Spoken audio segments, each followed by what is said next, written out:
Hello, my name's Stephen Godfrey. This video is about my 24 hours on March 19th, 2016 in Sydney, documenting my take on Sydney, what I got up to that day. It's part of a 24-hour project, which is an international street and documentary project about getting the consciousness of the world on that day, with about 3,000 photographers shooting their own city and actually posting live to Instagram one photo every hour for 24 hours to actually gain that idea of what the world's up to, what are people up to, what's humanity doing on this one particular day. So let's have a look and see what I saw that day. So I got off to a bit of a rough start. King's Cross, we met up. However, within the first 15 minutes I found someone actually unconscious and spent a bit of time with him and waiting for the ambulance to turn up. So I was only able to grab this one quick shot outside a nightclub. Then what my decision was to break away from the group. I wanted to go down into the city, and I went via a Sydney institution called Harry's Cafe de Wheels. It's just like a hot dog stand. Managed to grab this shot of these guys having a bit of a muck around. Once I was in the city, due to the new lockout laws that have been around for 2 years, it was dead. Absolutely dead. No one was around. Lockout is at 3 o'clock. So I actually had to grab a cab back up to Oxford Street, and this was my cab driver. Oxford Street was a little bit more busier. There's a couple more dance clubs. There's more food venues, so people actually linger around. I just love this, her top. God, I love Sydney for the drag queens. They're always so friendly.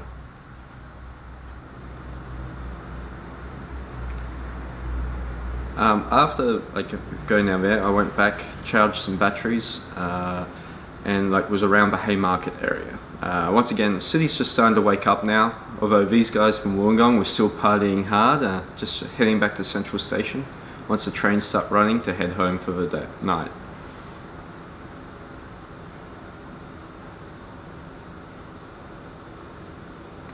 One of the problems with shooting a 24-hour project is making certain that when you're travelling you have a photo to show for that hour. Because I wanted to go down to Coogee Beach, so I went past Central, grabbed this spot, saw a couple of people walking by, and that allowed me enough time to travel down to Coogee Beach for sunrise. Coogee's a lovely place. I really enjoy being down there. It's one of the best swimming beaches in Sydney. Has these lovely baths off to the side. It wasn't much of a sunrise, but I was able to get a couple of good shots. I always know that something happens on the beach. Sydney is such a beach culture, particularly in the eastern suburbs.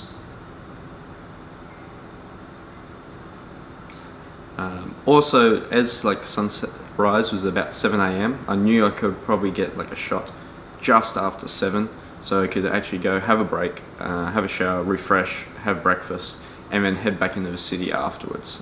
This is the Coogee Bay Ocean swimmers. Always go swimming about sunrise. So after a quick break, head back down to the beach.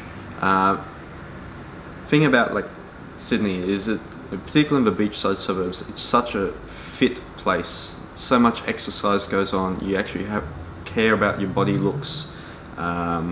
So there's always joggers. I guess if you're going to jog anywhere, you jog by the ocean.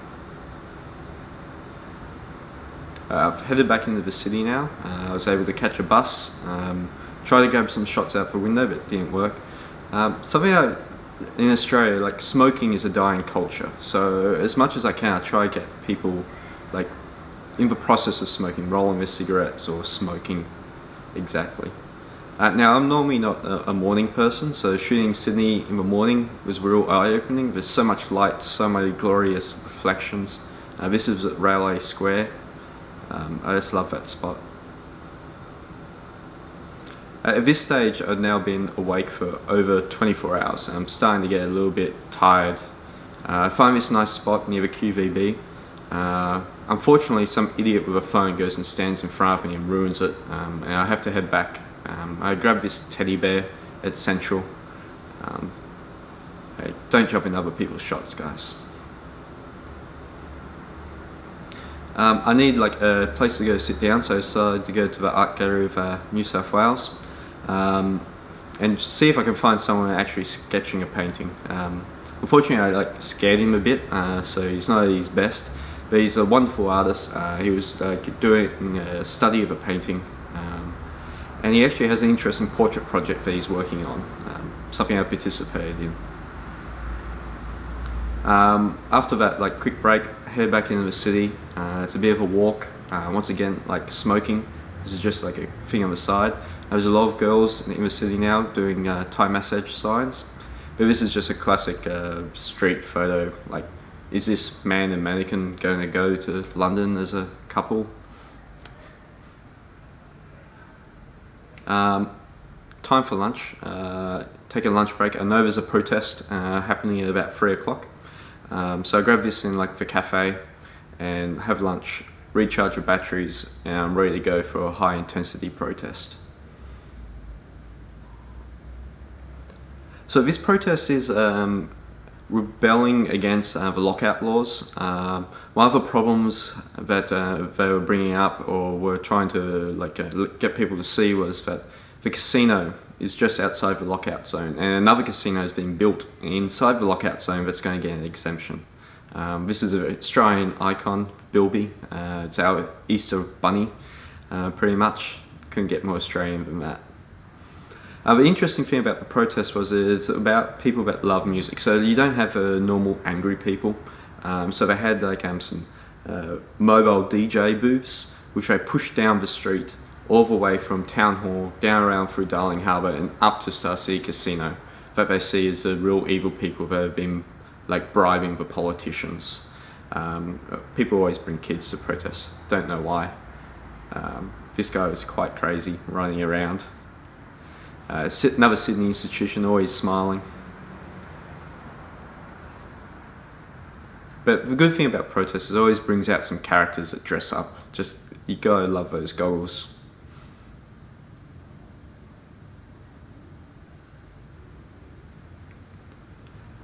So it's just gone 5 o'clock. I need to grab a shot because I need to go to a friend's birthday party. Luckily, I saw these guys that just happened to climb up on the tree at the end of a protest looking at Star City Casino. My friend's birthday party is in Marrickville. It takes a bit of a cab ride to get there. It's always difficult when I go to parties and I don't really know too many people. But they were great. They let me photograph them. Once again, the smokers at the party, they always break away and have their own discussion. Now, I can't Marco Bock and Angela are such a great couple. Thank you, Angela, for letting me take your photograph. I'm sure you're sick of it by now, with being going out with a fellow photographer. What a classy lady. So it's time to travel again. I'll go to another friend's party up on the North Shore in Killara. It takes me an hour, 20 minutes there. So I'm just lucky just before I jump on the train to see this guy reading a notice on the pole. He said he'd just come from his wedding. I don't believe him. So this is my walk to her place at Killara. It's her 21st birthday, Nina. This is her mum getting the cake ready to cut, but Nina's such a control freak. She's always worried about something. Yeah, excuse me. So at this stage, somehow I'm in hypersensitive. I can just shoot all night from now. I'm not feeling tired or anything. This is the typical party bathtub. And by this stage, I'm ready to just have a couple of drinks, party on with everyone else. I was lucky that there was a number of people doing some swing dancing there at the time. God, you gotta love it. The footwork, the dresses, spinning, it's action packed. It's a great photographic subject for me to finish on. I spend the next hour or two there, catch a train home, and then pass out. So this is my 24 hours in Sydney. Thank you for taking the time to have a look. My website and Instagram are up on the screen. Give me a shout out and tell me what you think. Good night.